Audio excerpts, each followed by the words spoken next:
During her work experience, she noticed a huge gap in graduate soft skills when entering the workforce. This inspired her to study more about human resources, and she is aiming to provide more knowledge about soft skills development in Indonesia. Please welcome Suzana.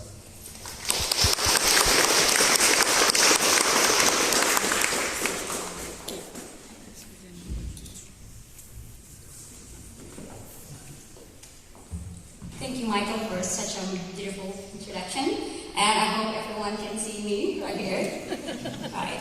Good afternoon, distinguished guests, ladies and gentlemen, and fellow awardees. It is an honor for me to be the part of Australia Awards community, and especially standing here representing the students and soon the graduates. How exciting!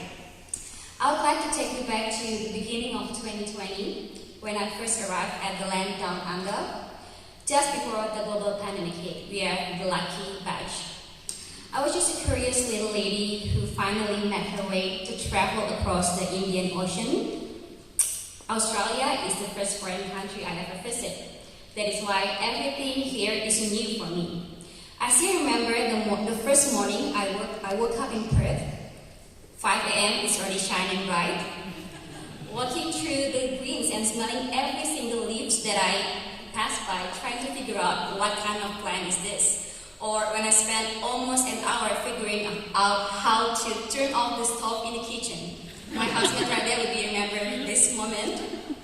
The other day I have to memorize the bus number that will take me home, to remember that I need to hail to the bus to make it stop, or have to press the button on the train to open the door. Above all, which I believe is the most important, is that I have discovered a new me. I spent this first semester collecting the courage to participate in the class discussion.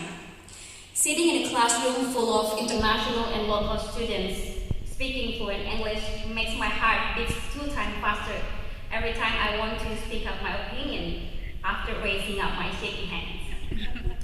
I learned that here, the best way to study is not always about receiving knowledge from the lecture, but also by exchanging our thoughts and experience with the classmates, because they come from different culture and different background, and also professional background. So I challenge myself to never walk out of the classroom without give comments or even ask questions. I learned that asking questions, that there is no such a stupid question when it comes to learn.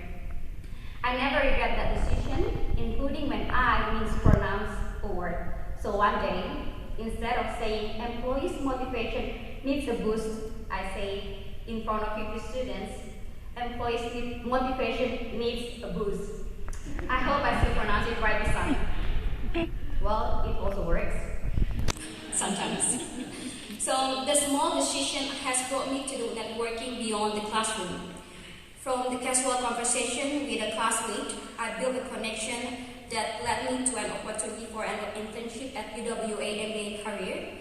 I got a chance to organize and sitting in an event in the middle of CEOs, directors, and top management from 4 big companies in WA. The casual conversations I had with a colleague has opened a door for me to a paid internship responsible for an end-to-end HR process in Qantas, which is a rare and reaching opportunities for my future career. Dylan has just addressed that networking is essential, and I more than agree with that statement. I have discovered a new knowledge and opportunities by connecting with people, and in fact, I believe we are all here building a network. So I'd like to encourage us to utilize this valuable experience to talk to the person next to you or you haven't met before. Exchange stories, make connections, because I believe that everyone has a story that we can learn from. That small conversation matters, and I believe that there will be like big projects that we can apply to our own countries, even like among us from the same countries, or like people from different countries, from Indonesia and Vietnam or Nigeria, with every one of us here.